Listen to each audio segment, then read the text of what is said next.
Hello, and welcome to the 2025 CD tag, brought to you by Glenn Clearway from the basement. I'm glad that somebody did this because it was an idea that I thought of doing, but I don't think I could get away with doing something like this.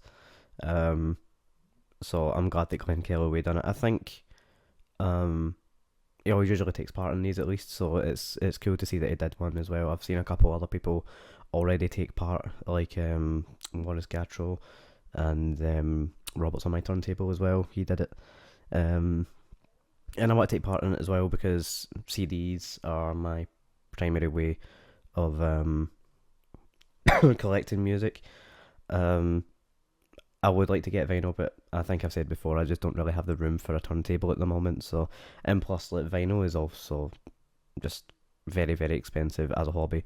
So let's just get straight into the questions. We have 14 questions that Glenn has asked us to answer, and let's just get straight into it, shall we? So the first one is when was the first CD player you bought? And technically, I've never bought one. Um, but I've had them bought for me, I suppose.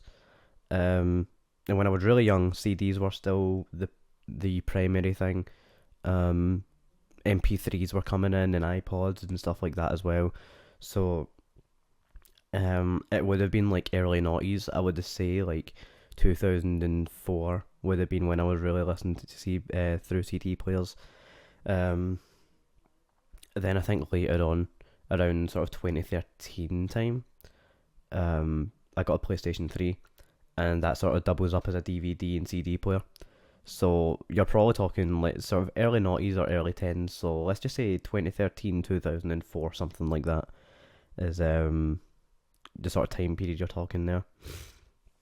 Um, Number two, what was the first CD you bought? And I've talked about this on the channel before. It's The Man Machine by Kraftwerk. This was the first CD I remember getting. I think I was about 11 years old. Um, so it would have been about 2010, 2011 when I got this. I don't know where the money came from, if I'm being completely honest, but I did get this. Um, I don't remember how much it was either. I want to say like about 15, £20. Um, I remember because my brother showed me the music video for Robots, and I was absolutely in a trance. And so I knew the model as well, and I wanted to listen to the rest of the album at the time. It was very early on for me to take an interest in an album, but it just seemed like a good idea at the time. Number three, the most recent CD you bought. Now I bought a couple, but I'm gonna count this because it's the most recent CD that I got into at the time when I bought it. I was really really obsessed with it. Creedence Clearwater Revival, Lily and the Poor Boys. I really, really, really love this album. Every single song is excellent. It has Fortunate Son on it, which I have said before is definitely one of the best albums ever made. It's still in the plastic as well. I still need to extract it. Absolutely phenomenal album. I think this is what 1969. Obviously, this will be a reissue at some point. But excellent, excellent album. One of my favourite songs on here. It Came Out of the Sky is one that I really enjoy.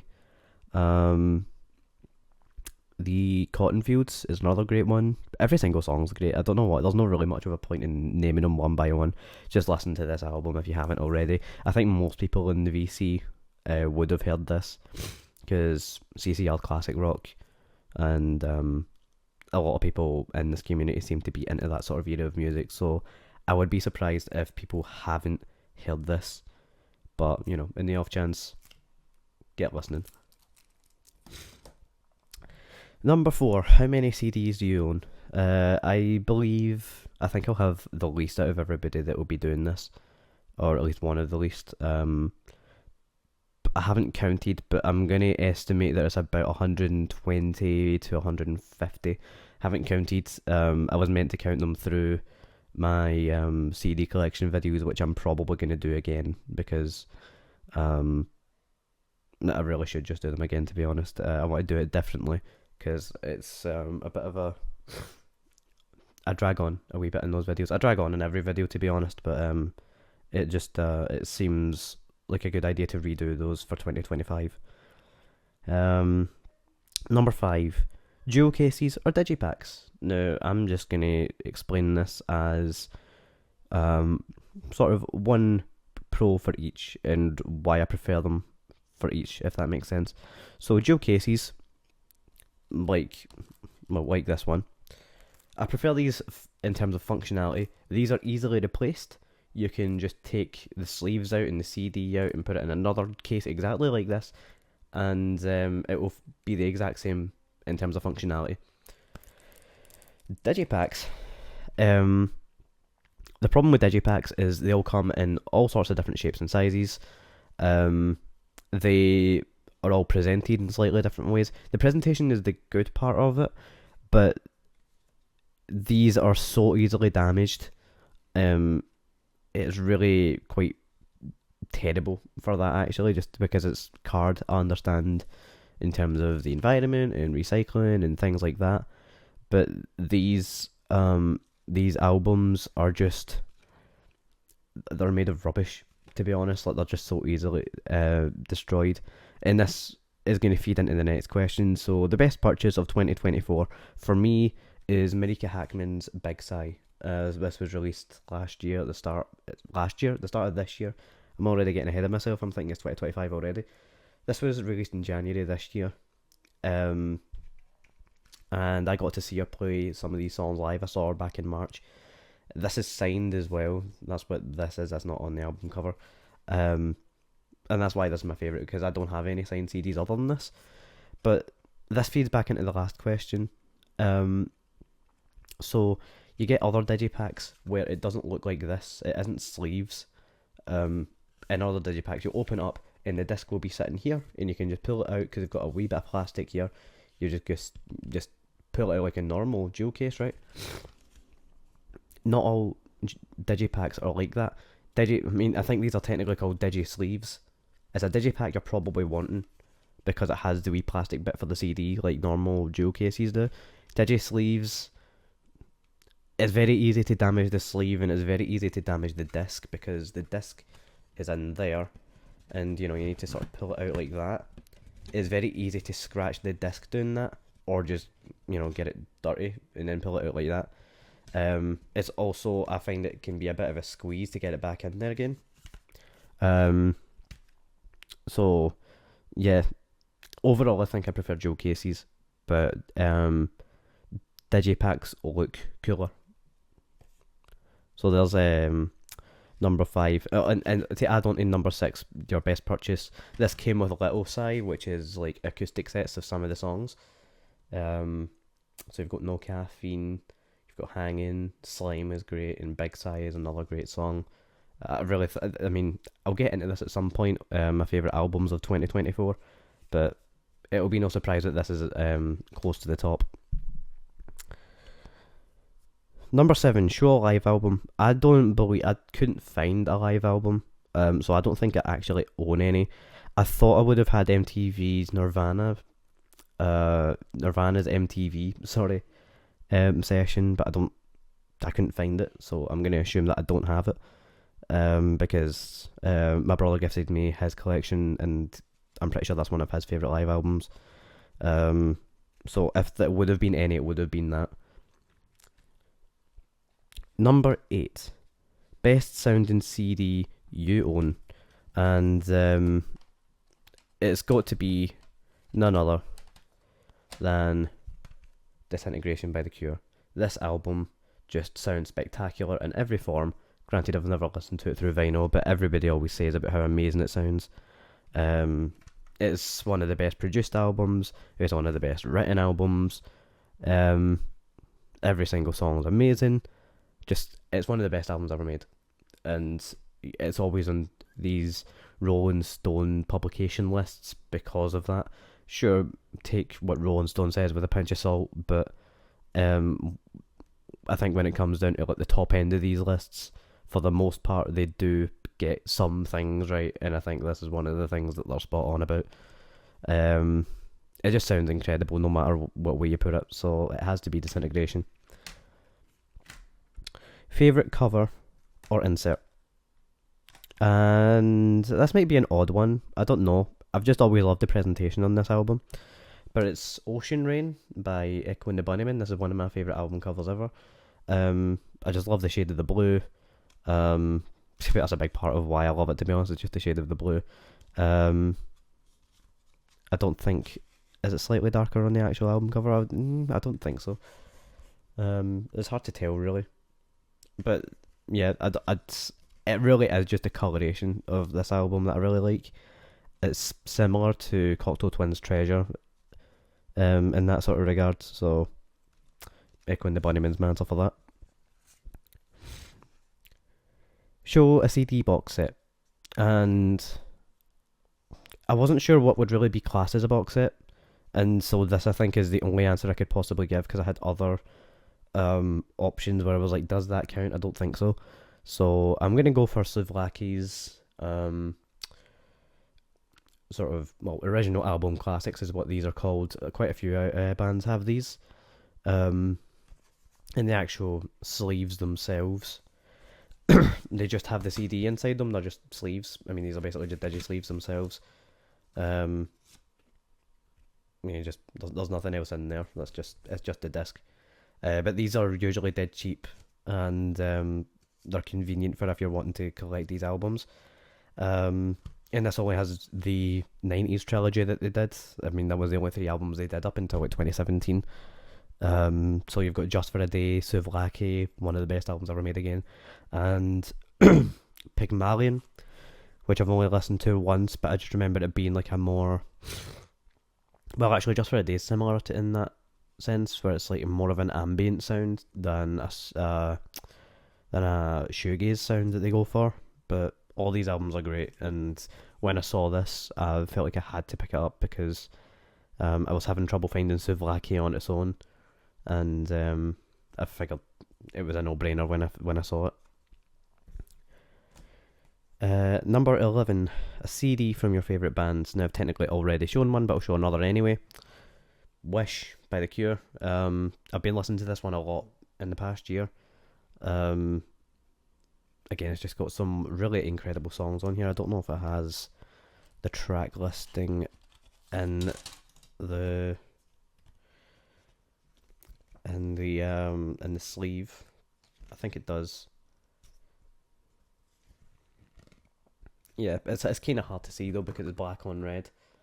But a lot of these songs are great. Open is phenomenal. Got quite a decent amount of lyrics for that song. High is another great song. The Friday I'm in Love is on this album, which everybody will likely know. A Letter to Elise is another excellent track. To Wish Impossible Things is like a song to the fans. Please stop loving me, I am none of these things. Robert Smith looking very moody as usual there. Excellent album, absolutely love Wish.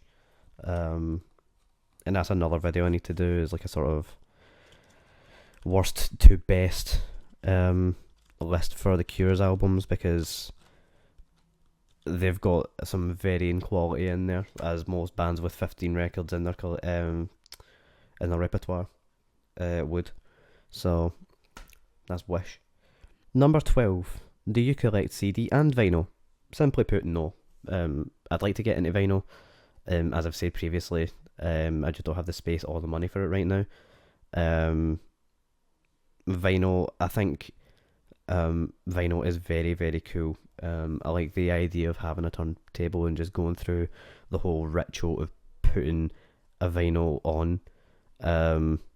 But at the moment I don't, so CD is the way for me for many reasons, which I think everybody sort of shares, and that it's cheaper and it's easier to organise and it's easier to look after. Vinyl is just harder in that regard, and it's obviously much more expensive as well. You can get like 3, maybe 4 brand new CDs for the same price as one vinyl, so yeah. Number 13, ever sold your vinyl collection for CDs? No. I don't have anything extra to say to that. Number 14. Show a CD you'd like people to listen to and give feedback on. Now I have two for this technically. The first one I think will be harder for people to get in to get a hold of, just because it's a lot more niche. It's another one that I've talked about in the channel before. It's always usually one that I go to for this kind of question because I always assume that most people haven't heard it. But it's Estrons. You say I'm too much, I say you're not enough. Um, it's a very, very short album. I mean, it's only 10 songs, it's about half an hour long. I mean, 10 songs is standard, but they're all usually like 2 3 minutes. I think there's maybe one or two that are 4 minutes.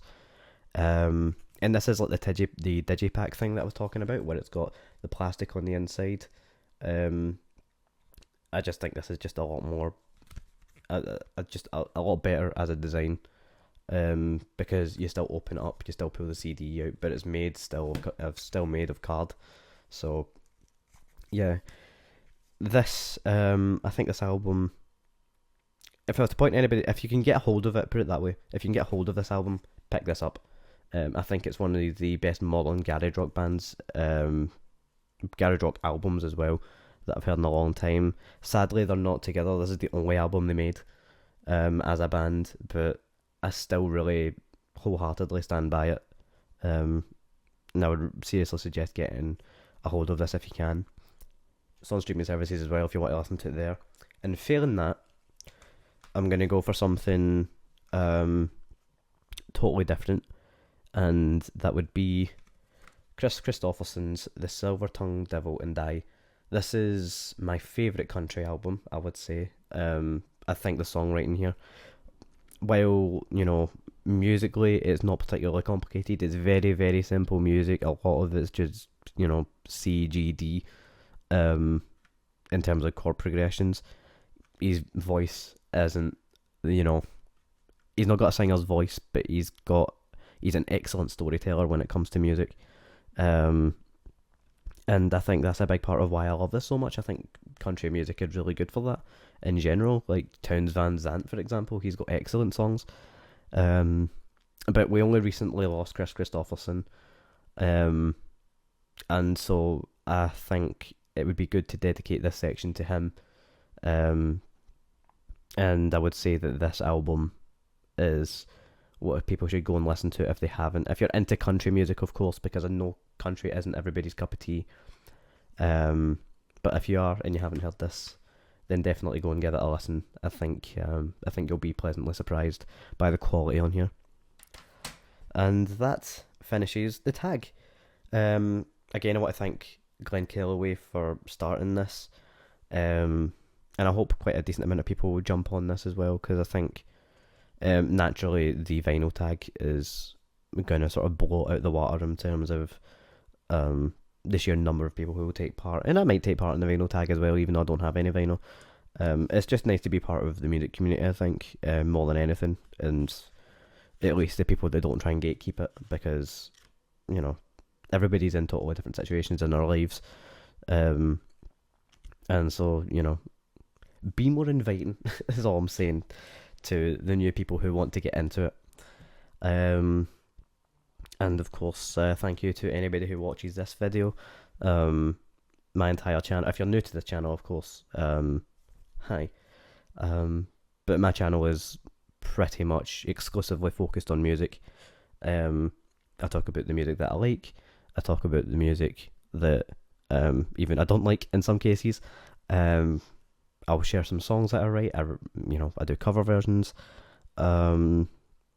And of course, if anybody wants to come on, chat about music, anybody wants to collaborate and talk about music, I am more than happy to join you in that.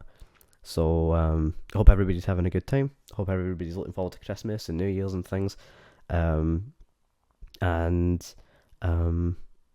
Yeah, let's call it there, shall we? See you all soon. Cheers.